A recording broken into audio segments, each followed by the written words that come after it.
We do have some breaking news that I wanted to get into because we've been following this Jussie Smollett case. TMZ is reporting that a decision has been made. So let's get into what they're saying. They're saying Jussie is guilty of lying to the Chicago cops and the world about being the victim of a racist and homophobic attack, according to the jury.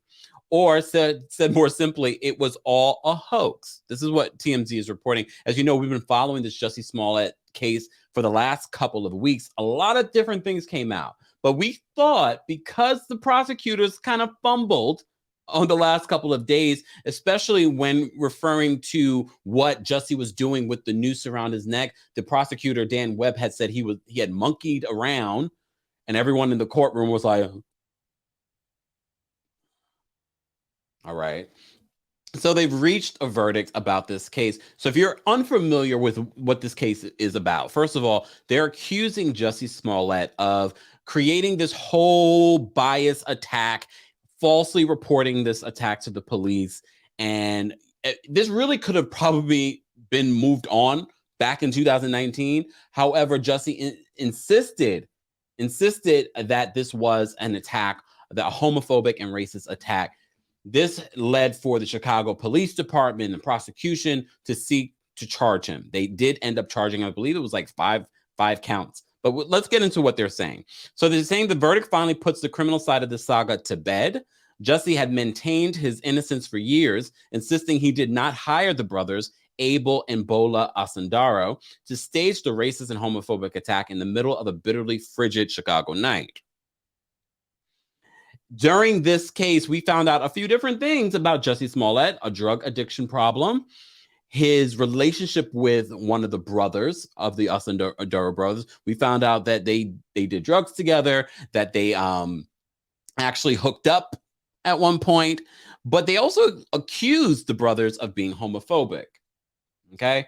So the brothers watched the guilty verdict announcement from an overflow room in the Chicago courthouse. Now that Jussie has been found guilty, he'll almost certainly have to pay restitution to Chicago in the amount of $130,000, the amount the city says it dropped on investigating the hoax. Okay. During the trial, the defense attorneys took the calculated risk of having Jussie testify, something criminal defendants rarely do. While on stand, he gave his blow-by-blow, no pun intended, account of what happened during the attack, explaining he'd gone out at 2 a.m. to buy eggs because the Asandaro brothers, who he'd hired as personal trainers, told him he needed protein. Oh, God. There's so many jokes that could be made. We also found out during this case that the prosecution alleged that the day before this alleged attack, Jussie Smollett went on a dry run with the Asandaro brothers. Okay. Most importantly, Jussie's testimony, aimed to poke holes in the Asandaro's credibility. For instance, he detailed sexual encounters he claims to have had with Bola, Abimbola, I believe his full name is, even though Bola had stated the exact opposite under oath, that they had no sexual relation. The brothers also testified Jussie paid them to buy supplies and provided instructions on where to meet him to carry out the, quote, attack. In the end, the trial boiled down to he said, she said, and I said that too. I said at this point, it's going to depend on the jury and who they believe more.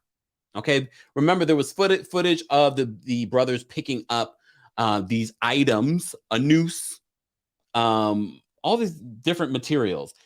And at one point during the early parts of this information, the attack, we thought they were white men because according to Jussie, they had screamed at him MAGA country.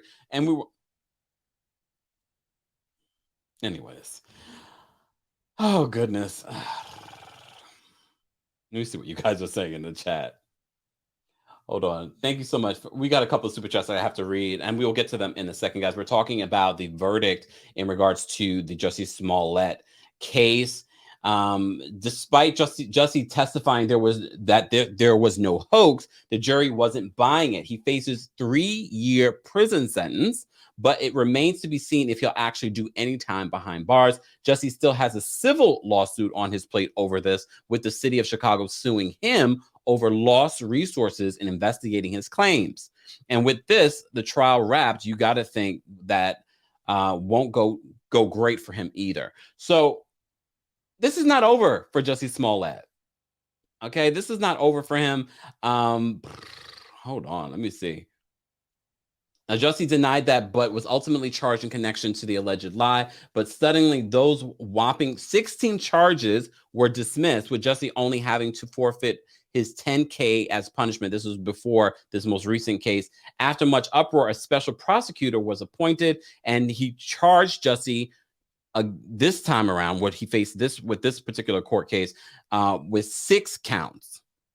Okay, this is a mess.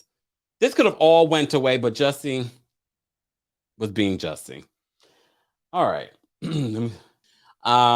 Kristen, thank you so much for the super chat. Copy from Emily's Twitter. Jussie Smollett guilty on 5 counts. He's found not guilty on count 6. All counts are disorderly conduct related. Thank you so much for that.